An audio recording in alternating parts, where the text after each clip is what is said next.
Economic uncertainty caused by Brexit has plunged the Six Nations into crisis as their six-year, €113 million sponsorship plans have been scuppered. Despite an initial vision to expand into markets like the USA, the championship has yet to secure a title sponsor for 2018. The Observer reports that tournament executives are working on a tight deadline after struggling to find a replacement for Royal Bank of Scotland (RBS), which last season ended a lucrative 14-year partnership.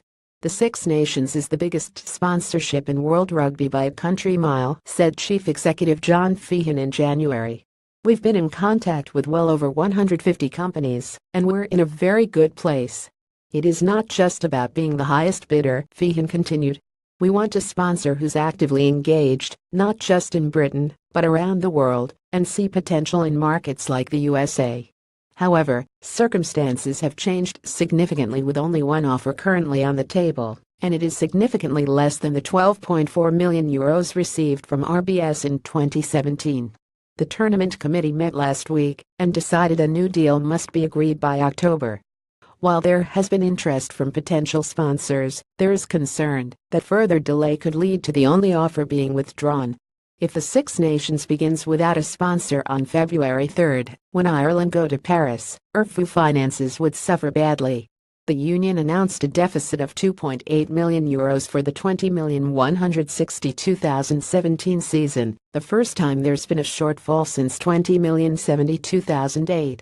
It is not the union's usual practice to budget for a deficit, and we expect to return to break-even next season. However, it is important to note that a number of the provinces will be budgeting for a deficit this season, but that is not sustainable long-term and must be addressed, said IRFU Honorary Treasurer Tom Grace in July. The union and provinces had a good year off the field, and this has fed into the union's financial result for the year, with the €2.8 million deficit being some €1.9 million better than budgeted.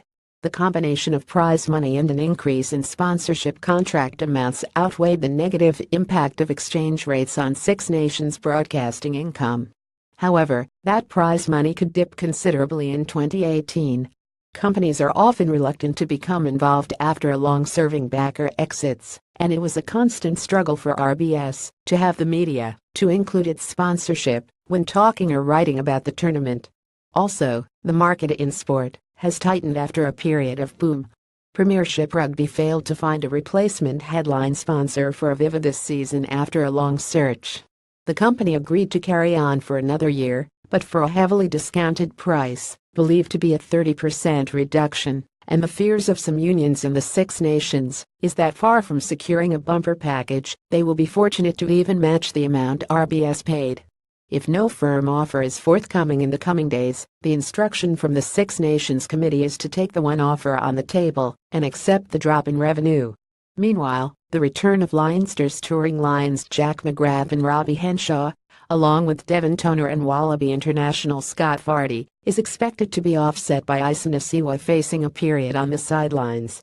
The club captain suffered a calf injury against the Cheetahs last Friday following 10 flights in 12 days due to a mix-up over visa requirements for New Zealanders entering South Africa.